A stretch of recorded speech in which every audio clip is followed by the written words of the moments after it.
ये है Pakistan stock exchange का ट्रेडिंग फ्लोर जिस पर मैं मौजूद हूँ और मेरे पीछे आपको जितनी भी स्क्रीन इस वक्त नज़र आ रही हैं वो और उनके ऊपर जितने भी नंबर्स आपको नज़र आ रहे हैं वो सिर्फ नंबर्स नहीं हैं बल्कि वो तमाम लोकल और इंटरनेशनल कंपनीज़ के जो हैं वो स्टॉक्स मौजूद हैं।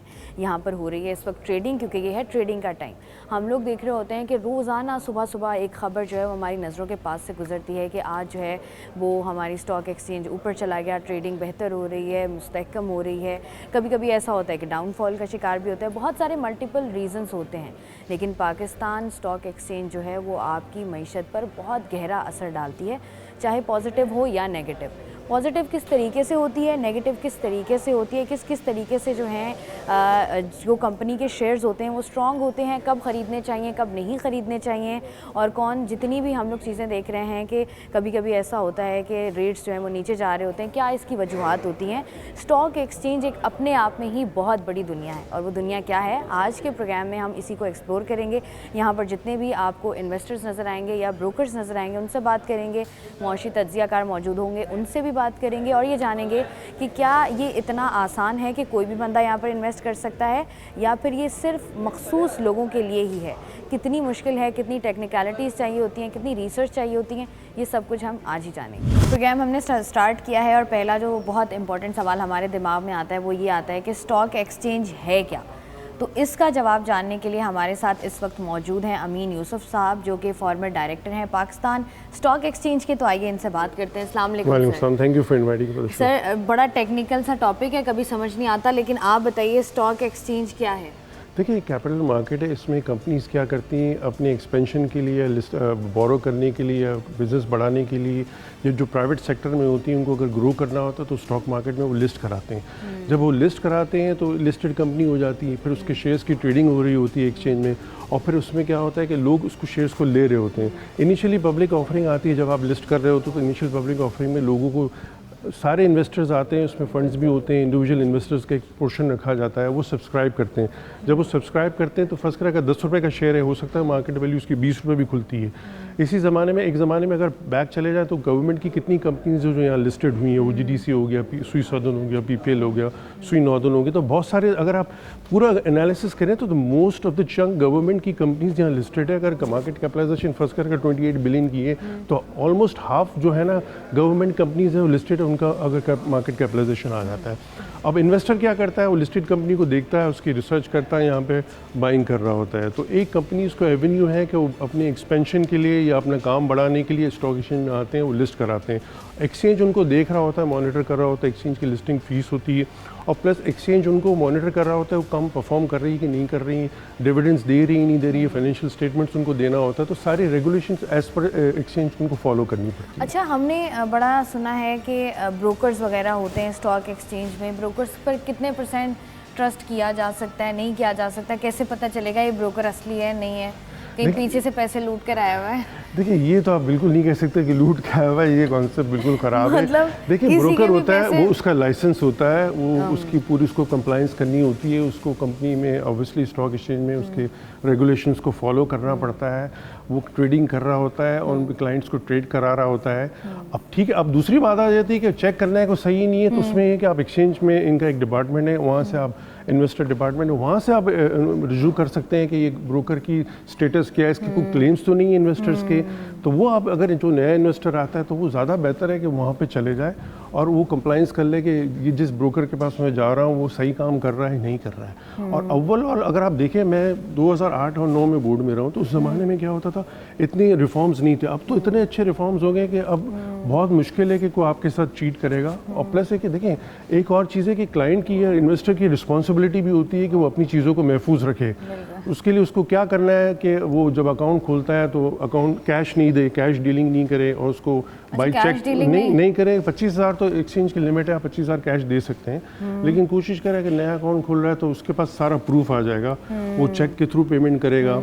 और जब ट्रेडिंग करे तो फिर अब कंट्रोल अपने हाथ में रखे। अगर ऑनलाइन ट्रेडिंग कर रहा है, किसी ट्रेडर के थ्रू कर रहा है, तो उसको प्रॉपर रोज़ की कंफर्मेशन आनी चाहिए। देखिए, कंफर्मेशन हम डेली बेसिस पे क्लाइंट को जब उनके सौदे हो जाते हैं तो इवनिंग में जाती है, वो हमारे लिए मैंडेटरी है कि हमें भेजना। और विद इन 24 आवर्स क्लाइंट को अगर कोई ऑब्जर्वेशन आती है तो वो हमें आके बताता है कि भाई अगर ये इसमें सही नहीं है, इसमें प्रॉब्लम्स है, तो वो भी एक रेगुलेशन एक्सचेंज की जो उसको फॉलो हर ब्रोकर कर रहा होता है, उनके ऑडिट्स हो रहे होते हैं, इनके सिस्टम ऑडिट्स हो रहे होते हैं। एक चीज़ मैं ये कहूँगा कि इन्वेस्टर को मोहतात होना चाहिए कि अगर कोई ब्रोकर कह रहा है कि मैं फिक्स पे इन्वेस्टमेंट कर रहा हूँ, वो नहीं करें, क्योंकि उसकी वजूहत है, मैं क्लेम कमिटीज़ में भी रह चुका हूँ, तो ऐसे इन्वेस्टर भी आए जो उन्होंने फिक्स पे पैसा दे दिया। होता है जब अगर मतलब फिक्स्ड में क्या ये जो फिक्स्ड की टर्म है किस लिए यूज़ होती है? फर्स्ट करें, अगर आपने 1 लाख रुपए का इन्वेस्टमेंट कर लिया, आपने किसी ब्रोकर ने कहा कि मैं आपको 10% या 15% रिटर्न दे दूंगा इन्वेस्टमेंट पे, तो वो अलाउ नहीं है। और इन्वेस्टर को मोहतात रहना चाहिए कि अगर वो दे रहा है तो कभी अगर ब्रोकर डिफॉल्ट कर जाएगा तो एक्सचेंज उसको पैसा नहीं देगी, क्लेम नहीं देगी, क्योंकि ऐसे पास्ट में डिफॉल्ट्स हुए हैं काफ़ी। तो इसकी वजह से मोहतात रहना ज़रूरी है। तो इन्वेस्टर को चाहिए, देखें, अपना, जैसे मैंने पहले बताया, अपने अकाउंट का कंट्रोल अपने हाथ में रखें। अच्छा सर, हमने ये भी देखा है कि आजकल अगर सोशल मीडिया की बात करें तो हर तरफ ये होता है कि प्रॉपर अलग इनके ग्रुप्स बने हुए हैं, प्रॉपर वहाँ ट्रेडिंग सिखाई जा रही होती है, इस तरीके से करें। मुझे बताइएगा कि इसका कितना इम्पैक्ट है, इस पर आपको चेक एंड बैलेंस रखते हैं, कितना इम्पैक्टफुल है और कितना सही है ये? देखिए, इस पर चेक एंड बैलेंस हमारी रिस्पॉन्सिबिलिटी नहीं है। एक अगर कोई बंदा उसको फॉलो कर रहा है, वो अलाउ नहीं है बाय लॉ। देखिए, मैं कोई अगर रिसर्च रिपोर्ट दे रहा हूँ, कोई एनालिसिस दे रहा हूँ, तो मेरी उस पर रिपोर्ट्स मुझे अवेलेबल होनी चाहिए और XCCP से रजिस्टर्ड होना चाहिए। अच्छा। और ये ग्रुप्स बने, इससे लोग फंस जाते हैं। देखिए, फिर लोग कहते हैं कि हम लुट गए, हमें ब्रोकर ने फंसा दिया, तो वो क्या करें, उन लोगों को फॉलो कर रहे होते हैं। वो फॉलो नहीं करें, आप अपनी खुद रिसर्च करें। मैं एडवाइस ये दूंगा, अगर आप रिसर्च नहीं कर सकते ना, तो आप म्यूचुअल फंड के थ्रू चले जाएँ। म्यूचुअल फंड आपको अवेलेबल है, उनके थ्रू चले जाएं अगर आपके पास नॉलेज नहीं है तो। अच्छा, इसके अलावा हम लोग ये भी देख रहे हैं आजकल सोशल मीडिया पर घर बैठे ट्रेडिंग करें, घर बैठे पैसे कमाएं, घर बैठे इतने से इतने कर लें। इसमें कितनी सदाकत होती है? ऐसा होता है घर बैठे कोई भी बंदा, आम आदमी उठा, बच्चा उठा, पैसे कमाना शुरू किए, 1 लाख रुपया दिया, अगले दिन 2 करोड़ आ गए, ऐसी कोई पॉसिबिलिटी, कोई स्कीम है? देखिए, ऐसा आसान हो तो फिर हर कोई घर में बैठ जाएगा, फिर हम भी घर में बैठ के यही कर लें। ये सब ऐसी बातें हैं। देखिए, इस पर बिलीव नहीं करना चाहिए। मैंने जैसे पहले बताया, अगर आपके पास नॉलेज नहीं है तो you go to the mutual fund. और इस किस्म की रिसर्च रिपोर्ट पे जो अगर ग्रुप्स में चल रहे हैं, आप ग्रुप्स में आपको टिप्स मिल जाएंगे। देखिए, एक दफ़ा पैसा बना लेंगे, लेकिन क्या होगा, एक दफ़ा आपका सारा पैसा चले जाएगा। उसकी लॉजिक ये कि अगर वो ग्रुप्स में आपको क्या बता रहा है कि रिसर्च करके बता रहा है कि किस सेक्टर में ग्रोथ है। देखिए, मार्केट अगर बढ़ रही है ना, तो उसमें इसकी पीछे एक क्या है, रैशनल क्या है कि सेक्टर है। अगर फर्स्ट करो कोई सेक्टर नहीं चल रहा है, उसकी कंपनीज आपने उठा ली और आपको पता ही नहीं कंपनी का फंडामेंटल क्या है। हमेशा जब भी आप इन्वेस्टमेंट करें, आपने कंपनी की कोर इनकम, जिसका बिजनेस है, उसकी अर्निंग है, उसमें इन्वेस्टमेंट करें। वन टाइम अर्निंग वाली इन्वेस्टमेंट नहीं करें। और प्लस जब भी एनालिसिस करके, अगर रिसर्च करके आपने कोई सेक्टर जिसमें ग्रोथ है, उसमें डिवर्सिफाई करें। इन्वेस्टमेंट लोग क्या करते हैं कि देखते नहीं, इतनी सारी कंपनीज ले लेते हैं। टिप ये है कि 5 सेक्टर में इन्वेस्टमेंट करें, हर सेक्टर से 2 कंपनीज होनी चाहिए। 10 कंपनी होंगी तो मॉनिटर करना आसान है। देखिए, स्टॉक एक्सचेंज में भी एक आर्ट है, एक स्टोरी है। एक स्टॉक की स्टोरी आपको रीड करने आ गई तो आप पैसा बना लेंगे। बड़े बड़े इन्वेस्टर्स हैं जिन्होंने पैसा बनाया क्योंकि उन्होंने पेशेंस भी रखी है। मार्केट ऊपर नीचे होगी, अव्वल तो वो पैसा यहाँ लेके आए जिसकी 1 साल तक ज़रूरत नहीं हो, फॉर 1 ईयर। अच्छा, मिनिमम जो है ना 1 ईयर आपका होना चाहिए कि 1 साल तक मैं इन्वेस्टमेंट करूँगा, मुझे इस इन्वेस्टमेंट के पैसे की ज़रूरत नहीं है। मतलब लोग कहते हैं कि भाई आज ले लूँ, आज मैं छक्का लगा लूँ। देखिए, मैं अगर क्रिकेट खेल रहा हूँ, मैं छक्का लगाने जाऊँगा तो मेरी विकेट भी उड़ जाएगी। यही वाली बात है कि आप कैश आउट हो जाते हैं। अच्छा, मुझे एक बात और बताइएगा, जैसे हम ये बात कर रहे हैं कि टिप्स ये होती हैं कि आप या तो एक तो पैसा लेकर मतलब स्टॉक्स खरीदें और उसके बाद फिर आप उसको फॉर अ ईयर उसको छोड़ दें। लेकिन हम ये भी देखते हैं कि अब बहुत सारी ऐसी चीज़ें हैं, लोग जो हैं वो जैसे स्टॉक एक्सचेंज है, इसको क्रिप्टो के साथ भी, जो हमारी डिजिटल करेंसी है, उसके साथ भी लोग समझते हैं पाकिस्तान स्टॉक एक्सचेंज और क्रिप्टो एक ही है। तो उसके बारे में थोड़ा बताएं कि ये क्या है? नहीं, बिल्कुल गलत कॉन्सेप्ट है। यहाँ पे जैसे मैंने पहले शुरू में बताया कि कंपनी लिस्ट होती है, फिर वो अपना पैसा रेज करती है, शेयर होल्डर बनता है। ये बिल्कुल गलत कॉन्सेप्ट है। और ये भी गलत कॉन्सेप्ट है कि स्टॉक एक्सचेंज में जाके आप लूट जाएंगे। मसला है कि आप अगर सही तरह इन्वेस्टमेंट, देखिए, आप प्रॉपर्टी लेने जाते हैं तो सारी चीज़ें देख रहे होते हैं। अगर आपने सारी कंप्लाइंसेस की, आपको पता है कि किस तरह से इन्वेस्टमेंट है, मैंने जैसे पहले बताया, अगर आप इन्वेस्टमेंट का आपको पता नहीं है, आपको फाइनेंशियल रीडिंग नहीं करनी आती, तो आप म्यूचुअल फंड के थ्रू जाए। आपके पास एवेन्यूज़ तो है ना, ज़रूरी थोड़ी का ब्रोकर के थ्रू जाए। ब्रोकर के पास भी म्यूचुअल फंड सौदा लिखा रहा होता है, वो भी म्यूचुअल फंड भी ट्रेड जो कर रहा होता है ब्रोकर के थ्रू कर रहा होता है ना, तो आपने डिपेंड करना है कि और साइज ऑफ द इन्वेस्टमेंट्स पे डिपेंड करना है। हमेशा देखिए इन्वेस्टर वही कमाता है जो अपनी रिसर्च करके काम कर रहा होता है। मार्केट ऊपर भी जाती है नीचे भी जाती है। अगर आपने अच्छे स्टॉक्स पिक कर लिए हैं जिनमें डिविडेंड, बहुत सारे स्टॉक्स हैं जिनमें आप अगर पिक कर लें तो आपको एक कहते हैं ना कि रिटायरमेंट फंड आपका बन जाएगा, आपको डिविडेंड इनकम आ जाएगी। वो ये कि 30-35 का बंदा होता है तो उसको चाहिए वो डिसाइड कर ले कि इतनी इन्वेस्टमेंट में सेविंग करता जाऊँगा और इन्वेस्टमेंट करता जाऊँगा। मसला अलमी ये है कि हमारे पास लोगों को एजुकेट करने के लिए कोई है ही नहीं कि इन्वेस्टर को बताएं कि क्या करना है। वो बेचारा इन ग्रुपों में फंस जाता है। वो कहता है, एक दोस्त कह रहा है मैंने पैसे बनाए थे यार तुम भी बनाओ, ये ले लो उसके कहने पे, तो किसी के कहने पे नहीं ले। देखिए प्रॉपर्टी जब आप ले रहे होते तो प्रॉपर्टी में क्या होता है, आप देख रहे होते हैं, एरिया देख रहे होते हैं, पानी का प्रॉब्लम नहीं है, गैस का प्रॉब्लम नहीं है, सिक्योरिटी वाइज नहीं है, तो इसमें आपको पूरा होमवर्क करने की जरूरत है। देखिए स्टॉक मार्केट सबसे रिस्की है, यहाँ पे आपका पैसा जा भी सकता है। उसकी लॉजिक ये है, देखिए एक कंपनी है, देखिए सेक्टर में कोई गवर्नमेंट की पॉलिसी आ गई, इस सेक्टर में अगर गवर्नमेंट ने कोई टैक्सेशन लगा दिया तो जितनी भी कंपनीज होंगी उस लिस्टेड उस सेक्टर में सब इफेक्ट करेंगी। तो आपको अच्छा मुझे एक बात बताएं मीन साहब, इतना आपका एक्सपीरियंस है, फॉर्मर डायरेक्टर भी आप रहे हैं, अभी बताइएगा कि अभी हम देखते हैं कि तेज़ी का रुझान होता है स्टॉक एक्सचेंज में। हम देखते हैं कि अब जो टाइम पीरियड चल रहा है, लोग कहते हैं कि अब का टाइम सही चल रहा है पिछले 1-1.5 महीने से। मुझे ऐसे बताएं कौन से ऐसे 3 सेक्टर्स हैं जिनमें आप अभी इन्वेस्ट कर सकते हैं? देखिए अगर आप अभी एनालाइज करें मार्केट जो 7,000-8,000 पॉइंट बढ़ी है, आपका रिफाइनरी बढ़ा है, उसकी लॉजिक है रिफाइनरी में इन्वेस्टमेंट आएगी, ठीक है ना, प्लस वो एक्सपेंशन पे जा रहे हैं, प्लस ऑयल जो है और पावर में, क्योंकि उसमें सर्कुलर डेट का इशू रिजॉल्व हो रहा है, आगे जाके वो रिजॉल्व हो जाएगा। सीमेंट सेक्टर है ना वो भी नहीं बढ़ा है। देखिए उसमें क्या होगा, जब इंटरेस्ट रेट घटेगा ना तो सीमेंट सेक्टर बढ़ेगा, क्योंकि इनकी फाइनेंशियल कॉस्ट नीचे आएगी।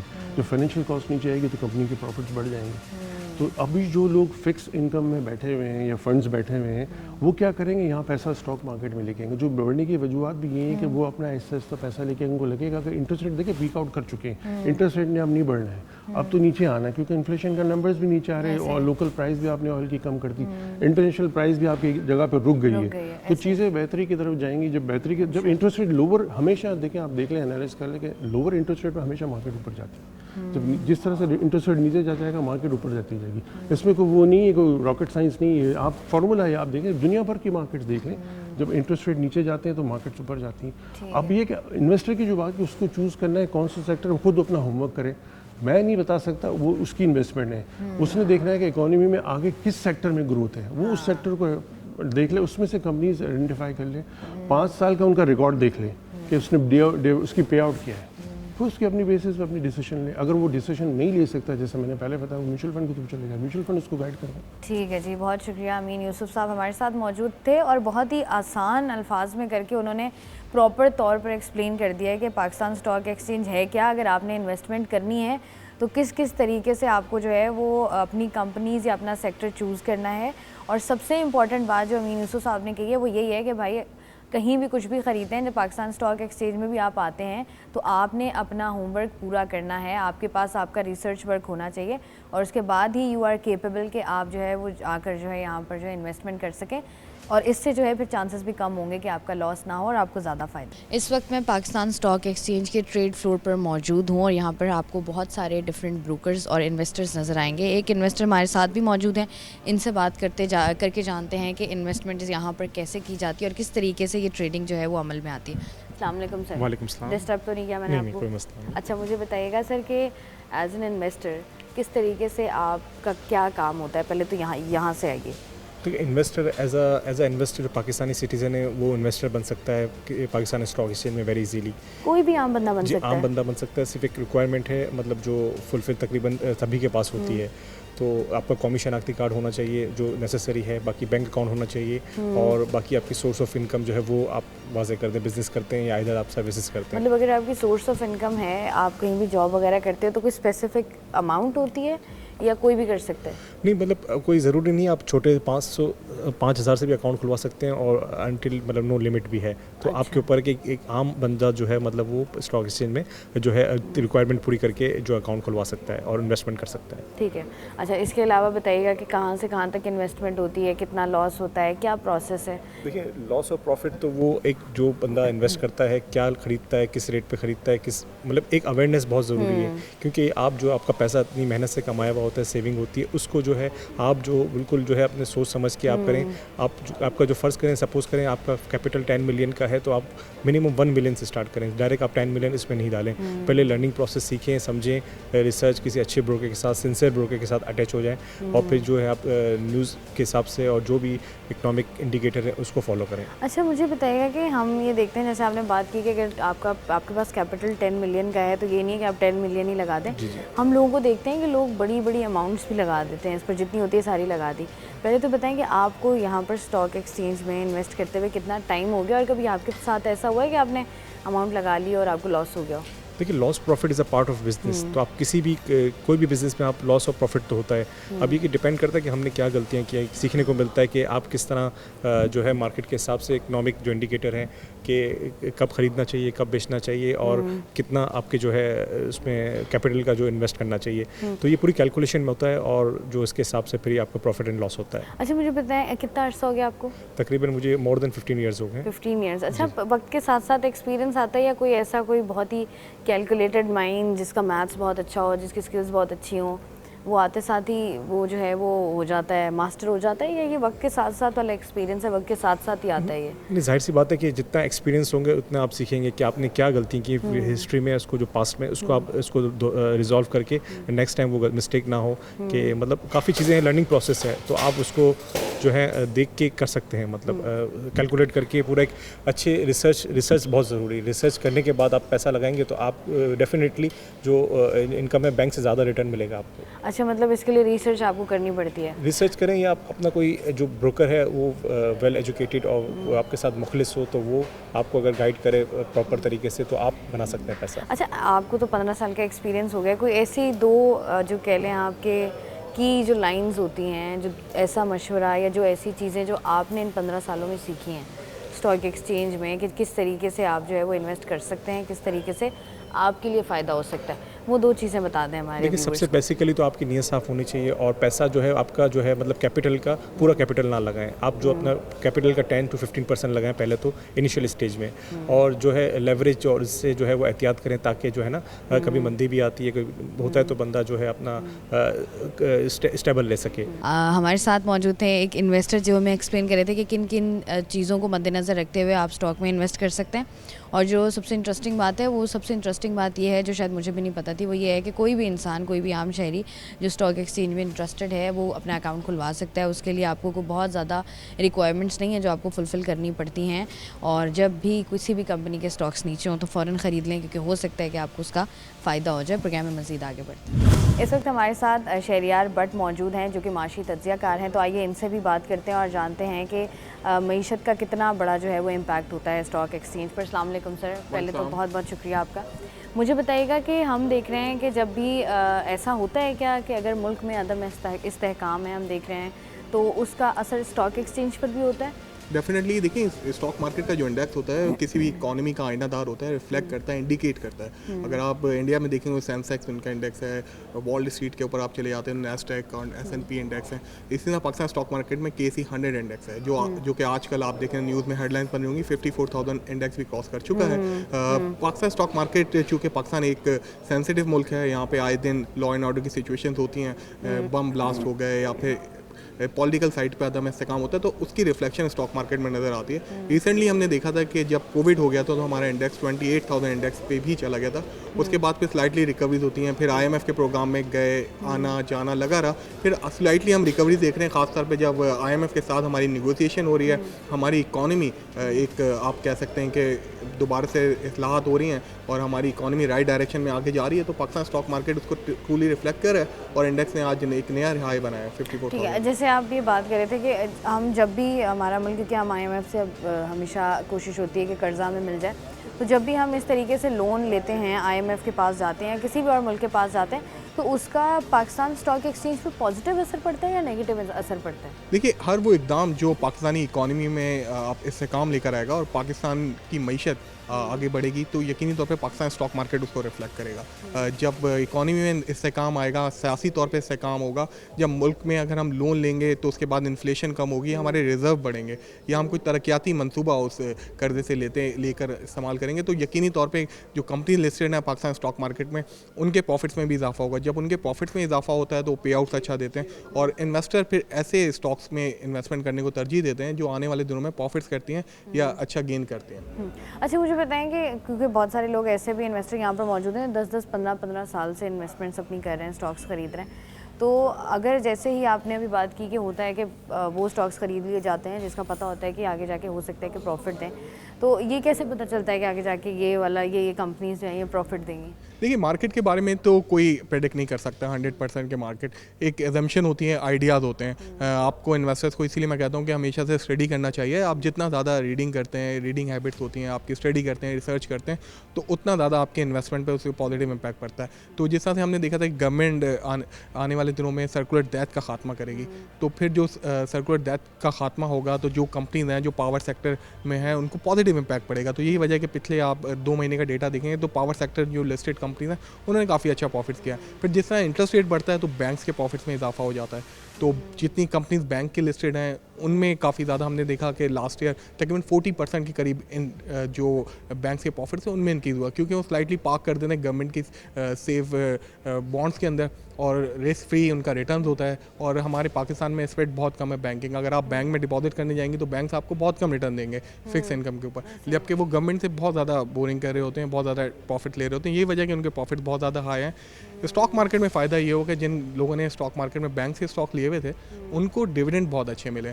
तो और दूसरी तरफ आप देखते हैं कि गैस के प्राइसेस इंक्रीज हुए हैं, तो जो गैस की कंपनी लिस्टेड हैं चूँकि उनके प्रॉफिट्स में इजाफा हो जाएगा तो फिर इन्वेस्टर ने उन कंपनीज में इन्वेस्ट किया। अच्छा, ये तो बड़ी टेक्निकल सी बात है। अच्छा, मुझे बताइएगा ऐसा भी होता है कि कोई अगर पॉलिटिकल लीडर है, इन्फ्लुएंशियल पॉलिटिकल लीडर कोई भी हो, उसके मुल्क में होने ना होने से भी पाकिस्तान स्टॉक एक्सचेंज पे फ़र्क पड़ता है या नहीं? देखिए, प्रोटेस्ट भी होते हैं, लीडर्स इन भी होते हैं, आउट भी होते हैं, ये सारा डेमोक्रेसी का हिस्सा है। लेकिन अगर पीसफुल ट्रांजैक्शंस होती हैं तो मार्केट उसको यकीनी तौर पे वेलकम करती है।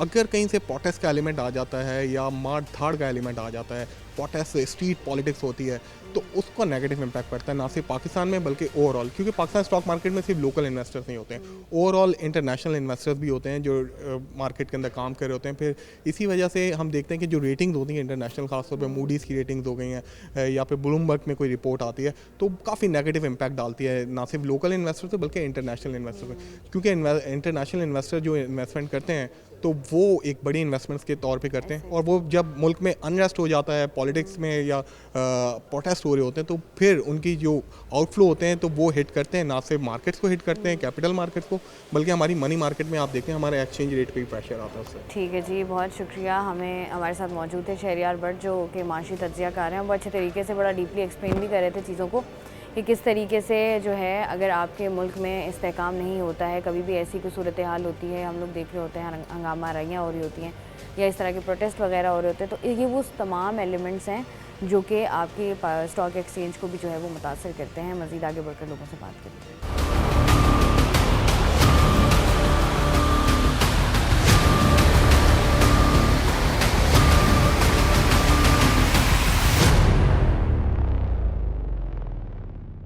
Welcome back. हमारे साथ इस वक्त मौजूद हैं सीनियर कॉरेस्पॉन्डेंट अशरफ खान साहब जो कि बिजनेस और स्टॉक के मामलात पर बड़ी गहरी नज़र रखते हैं। तो आइए इनसे बात करते हैं। अस्सलाम वालेकुम सर। वालेकुम सलाम। कैसे हैं आप? ठीक ठाक। मुझे सबसे पहले ये बताइएगा कि हम लोग देख रहे हैं कि 1-1.5 हफ्ते में कि स्टॉक एक्सचेंज जो है बड़ी मतलब मुस्बत रुझान रहा है, बड़ी बुलंदी की तरफ जा रही है। क्या वजह है अचानक से इतनी तेज़ी? जी शाइस्ता, इसका बैकग्राउंड देखना होगा कि 27 अक्टूबर को जो डाटा आ रहा है, यानी कि 27 अक्टूबर को मार्केट 241 पॉइंट मंदी से 50,943 की सतह पे बंद हुई थी। लेकिन उसके बाद खबरें आना शुरू हुई, जिसमें पहली खबर आई कि मॉनेटरी पॉलिसी आई जिसमें शरह सूद को अनचेंज रखा 22% पे, और साथ ही ये कहा कि जैसे महंगाई की रफ्तार वो आगे चलकर कम हो जाएगी। बुनियादी वजह ये कि हुकूमत ने एक बड़ा रिलीफ दिया था पेट्रोलियम मसनूआत में, जैसे पेट्रोलियम मसनूआत की कीमतों में 40 रुपये फ़ी लीटर कमी हुई थी, तो आगे चल के देखा जा रहा है कि महंगाई की रफ्तार कम होगी। इसके साथ साथ जो बड़ा ऐलान हुआ कि इलेक्शन की तारीख आ गई और सब में जो तजस्सुस था कि कब होगा इलेक्शन, कब होगा, डेट आ गई है। उसके बाद जो सरमाकार मुतरक हुए और 31 अक्टूबर से हम देखें तो मुसलसल तेज़ी देखी जा रही है और 100 इंडेक्स ने तमाम रिकॉर्ड जो है तोड़ दिया है। जो कि 6 साल पुराना रिकॉर्ड था मई को 2017 को, वो 53,000 का रिकॉर्ड वो भी तोड़ दिया उसने। उसके बाद आज आपने देखा जैसे मार्केट बहुत तेज़ी हुई, 54,000 की सतह भी दिखा दी।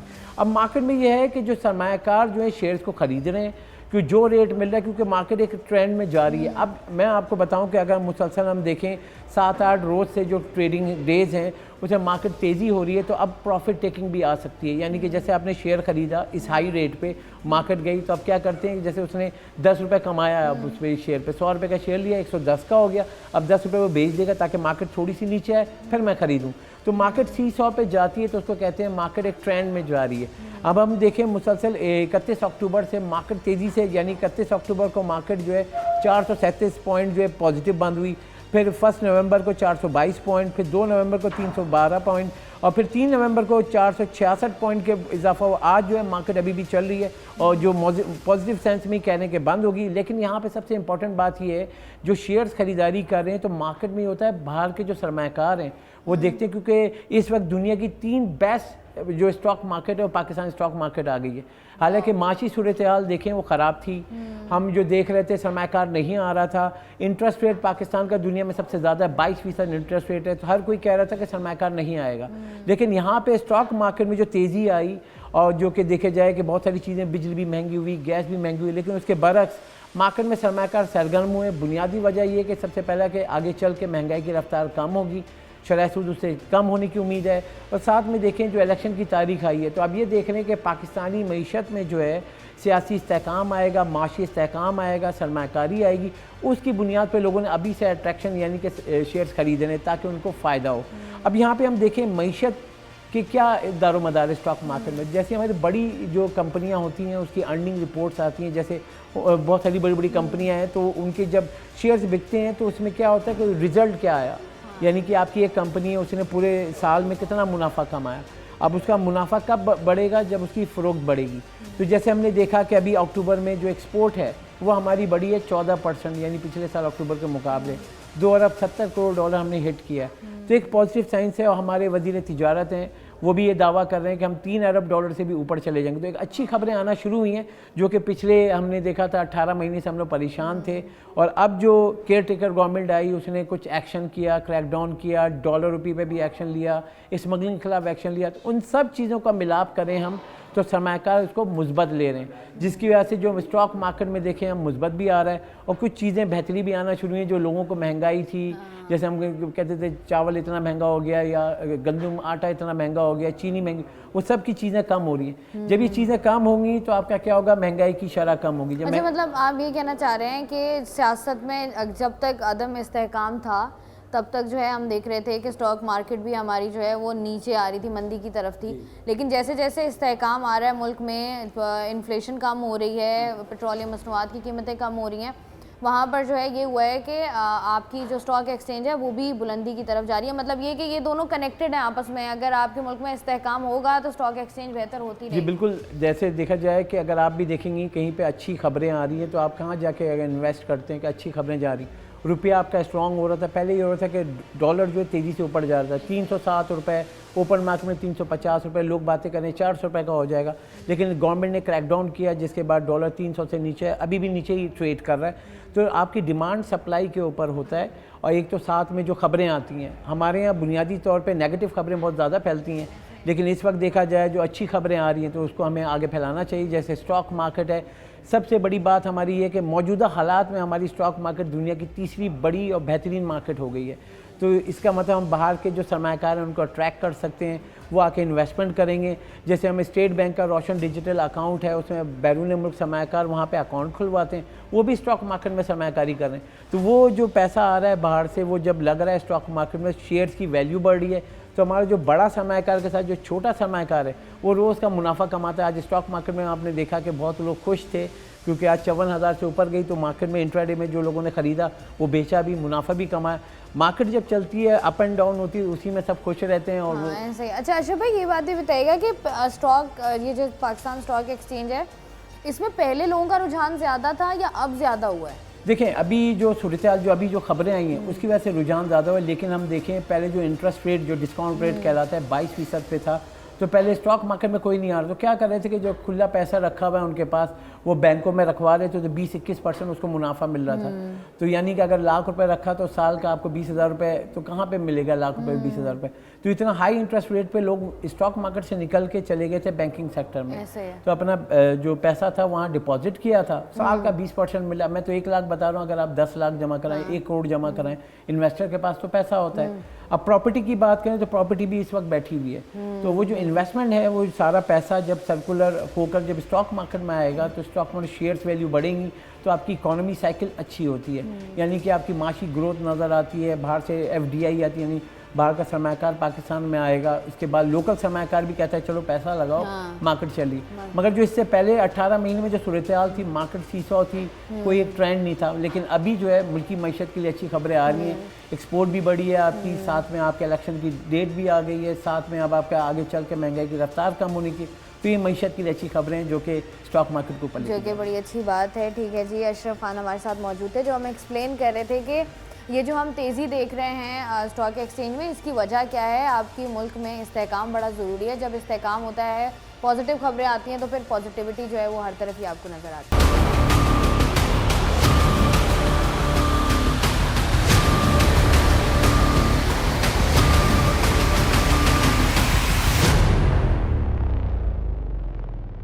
Welcome back. एहसन मेहनती साहब हमारे साथ मौजूद हैं, जो कि आरिफ हबीब ग्रुप के डायरेक्टर हैं। तो आइए इनसे बात करते हैं। अस्सलाम वालेकुम सर। वालेकुम सलाम। थैंक यू सर, बड़ी मसरूफियत से आपने थोड़ा सा टाइम निकाला है हमारे लिए।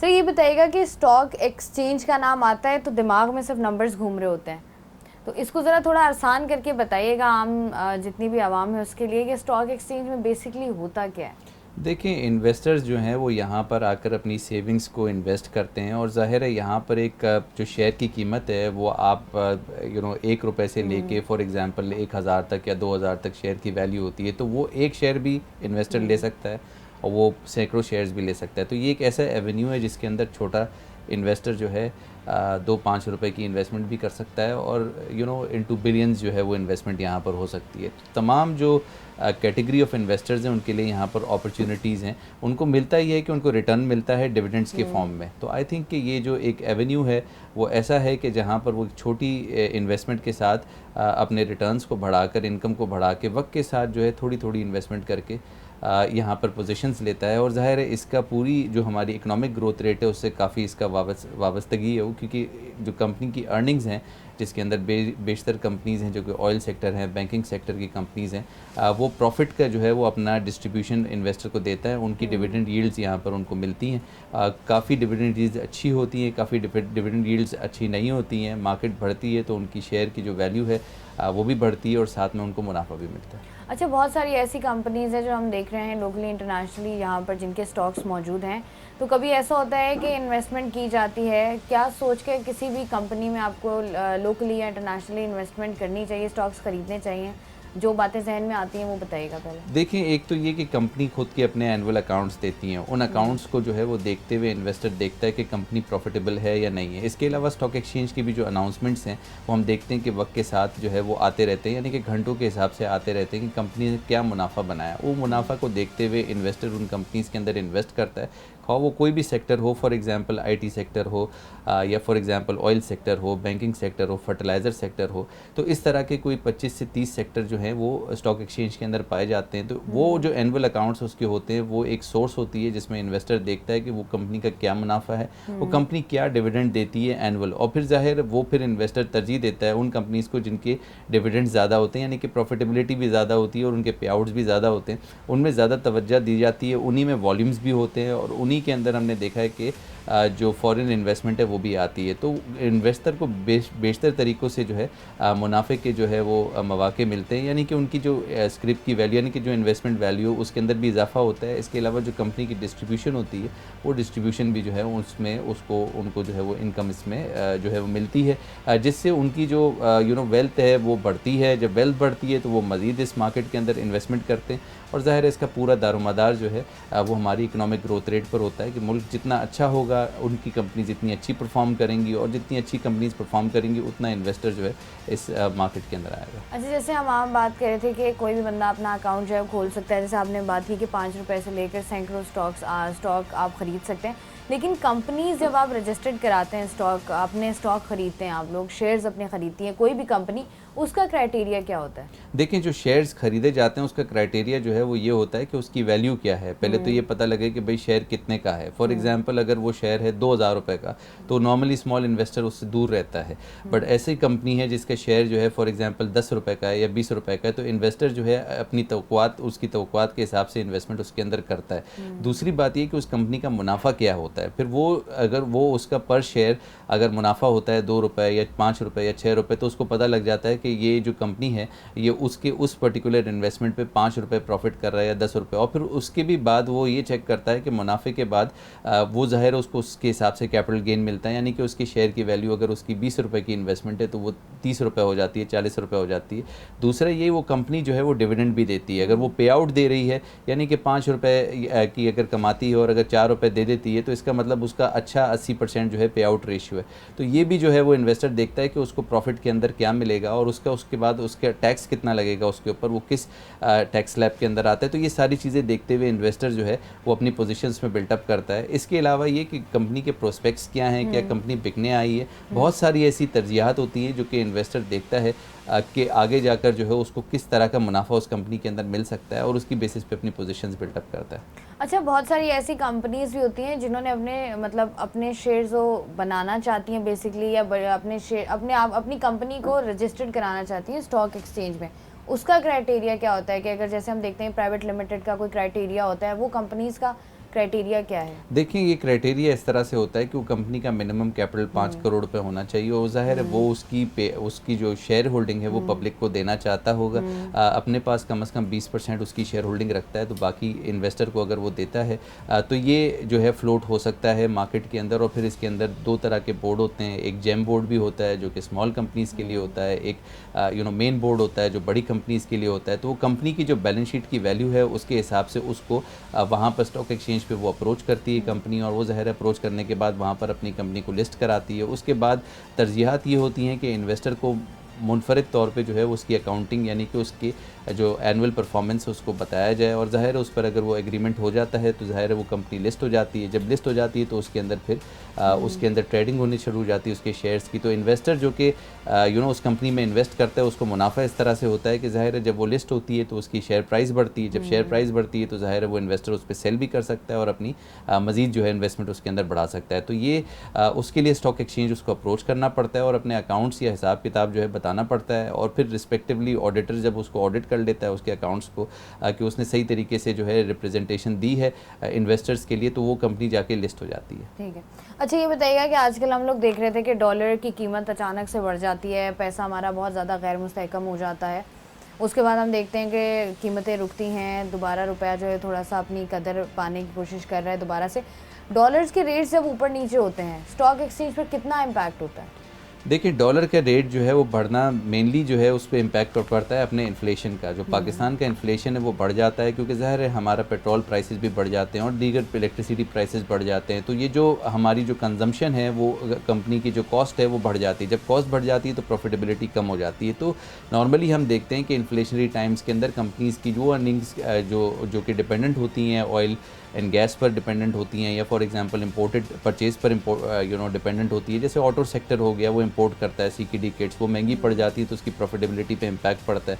कहीं तौर पर उसकी इंपोर्ट भी बंद हो जाती है क्योंकि पाकिस्तान के पास पैसे नहीं होते वो डॉलर्स की जो है वो पेमेंट करने के लिए। तो हम ये देखते हैं कि उनकी प्रॉफिटेबिलिटी कम हो जाती है इंडस्ट्रीज़ की। यूजुअली जब हम देखते हैं कि जब डॉलर जो है वो स्ट्रॉन्ग होता है तो फिर उसके मुनफरिद तौर पे अगर डॉलर वीक होना शुरू हो जाए, जो हमने देखा था कि 15% तक डॉलर वीक हुआ था पिछले 1-1.5 महीने में, तो उससे उन्हीं कंपनीज़ की अर्निंग्स बेहतर होना शुरू हो जाती है और इन्वेस्टर उसमें ज़्यादा इंटरेस्ट लेते हैं। अच्छा, आपका जितना भी एक्सपीरियंस रहा है अभी तक स्टॉक एक्सचेंज में, मुझे बताइएगा कि सबसे ज़्यादा गोल्डन पीरियड आपने कब देखा है स्टॉक एक्सचेंज का, जो आप कहते हैं कि ये एक बहुत अच्छा टाइम था जहाँ पर तमाम चीज़ें जो हैं वो स्टेबल थी? देखिए आई थिंक एक गोल्डन पीरियड जो है वो ये पीरियड है, यानी कि हमने देखा है कि पिछले 1-1.5 महीने में जो है मार्केट ने तकरीबन 15 से 20% जो है इजाफा दिया है। तो मैं ये समझता हूँ कि जो स्टॉक एक्सचेंज का गोल्डन पीरियड रहा है वो ये रिकवरी रही है ये पिछले 1.5-2 महीने, जिसके अंदर हमने रुपये को 15% तक जो है उसमें इजाफा देखा है। स्टॉक मार्केट तकरीबन 15 से 20% जो है 1 महीने में जो है उसने परफॉर्मेंस दी है।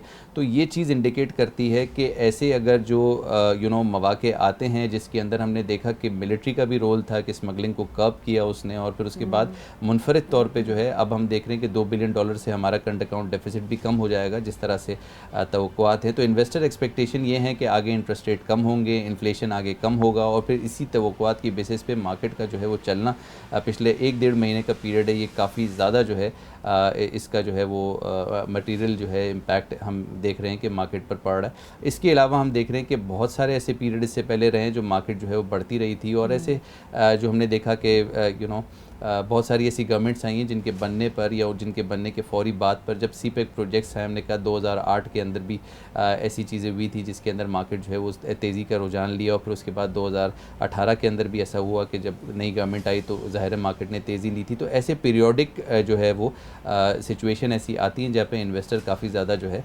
पोजीशंस अपनी बिल्टअप करता है। तो बहुत सारे ऐसे पीरियड्स मार्केट में रहे हैं, छोटे छोटे स्मॉल पीरियड्स रहे हैं जिसके अंदर जो है हमने देखा कि मार्केट ने बड़ी स्ट्रॉन्ग परफॉर्मेंस दी है। जिस तरह अभी 8,000 पॉइंट तक मार्केट के अंदर तेज़ी देखी गई है पिछले 1.5-2 महीने के अंदर। ठीक है जी, बहुत शुक्रिया। एहसन मेहंदी साहब हमारे साथ मौजूद थे जो हमें एक्सप्लेन कर रहे थे कि अगर कोई भी कंपनी अपनी कंपनी रजिस्टर कराती है स्टॉक एक्सचेंज में, या कोई भी इन्वेस्टर अगर इन्वेस्ट करता है तो किन किन चीज़ों को जो है वो दिमाग में रखना चाहिए, और कौन कौन सी ऐसी चीज़ें हैं जो स्टॉक एक्सचेंज को पॉजिटिवली और नेगेटिवली इम्पैक्ट करती हैं। पाकिस्तान स्टॉक एक्सचेंज हमारी मईशत में रीढ़ की हड्डी के मानंद है। कभी हम देखते हैं कि स्टॉक एक्सचेंज में तेज़ी का रुझान देखा जाता है तो कभी मंदी होती है, कभी किसी कंपनी के स्टॉक्स ऊपर होते हैं तो कभी किसी कंपनी के स्टॉक्स नीचे होते हैं। लेकिन सबसे ज़्यादा ज़रूरी बात क्या है, आज का प्रोग्राम करने के बाद हमें ये समझ में आया है कि जैसे आप कहीं और इन्वेस्टमेंट करते हैं, कोई और कारोबार करते हैं, कोई नई चीज़ ख़रीदते हैं, तो सबसे पहले आप उसकी मुकम्मल इन्फॉर्मेशन लेते हैं। तो जब भी आप पाकिस्तान स्टॉक एक्सचेंज में इन्वेस्ट करेंगे, सबसे ज़्यादा ज़रूरी चीज़ है वो है आपकी रिसर्च। उसके अलावा आपको पता होना चाहिए कि जितने भी आपको ब्रोकर्स मिलते हैं उनकी मालूमात आप लोग ले सकते हैं कि आया उनके ऊपर कोई इस तरीके का क्लेम तो मौजूद नहीं है। अगर आप किसी ब्रोकर के साथ काम कर रहे हैं तो वो ट्रस्टवर्दी है और वो वाकई सर्टिफाइड ब्रोकर है या नहीं। इसके अलावा कैश में अगर आप पहली दफ़ा कर रहे हैं तो कैश में आप लोग कोई भी डीलिंग नहीं करते हैं, थ्रू बैंक करते हैं ताकि आपके पास मुकम्मल डेटा जो है वो मालूम हो। इसके अलावा फ़िक्स्ड रेट पर अगर कोई ब्रोकर काम कर रहा है और उसके बाद वो आपको कोई माहाना पैसे दे रहा है हर बार, तो अगर इसमें आपके साथ फ्रॉड हो जाता है तो पाकिस्तान स्टॉक एक्सचेंज जो है वो इसमें आपकी कोई मदद नहीं कर सकता है। ये भी अपने ही आप में एक अलग दुनिया है अगर आपका इंटरेस्ट है और अगर आप इसमें इन्वेस्ट करना भी चाहते हैं। और बाकी जो बहुत सारे सवालात हमारे दिमाग में आते थे कि अगर डॉलर का रेट ऊपर या नीचे होता है पाकिस्तान स्टॉक एक्सचेंज पर इसका फ़र्क पड़ता है, तो इसका जवाब था हाँ। अगर कोई इन्फ्लुएंशियल पॉलिटिकल शख्सियत है हमारे मुल्क में मौजूद नहीं है या हमारे मुल्क में उनके आने से स्टॉक एक्सचेंज ऊपर या नीचे जाता है, तो इसका जवाब भी था हाँ। इसके अलावा मुल्क में अगर हम देखते हैं कि अदम इस्तेहकाम होता है, मुल्क के हालात जो हैं वो ख़राब होते हैं या हमारा रुपया जो है वो डी वैल्यू होता है, तो इसके भी बहुत ज़्यादा नेगेटिव इम्पैक्ट जो हैं वो पाकिस्तान स्टॉक एक्सचेंज पर पड़ते हैं। उम्मीद है आज का प्रोग्राम उन तमाम लोगों के लिए बहुत ही ज़्यादा मालूमाती होगा जो पाकिस्तान स्टॉक एक्सचेंज में इंटरेस्टेड हैं। मैं हूँ आपकी होस्ट शाइस्ता रज़ा। प्रोग्राम बनाम सरकार से मुझे दीजिए इजाज़त। अपना ख्याल रखिएगा। अल्लाह हाफ़िज़।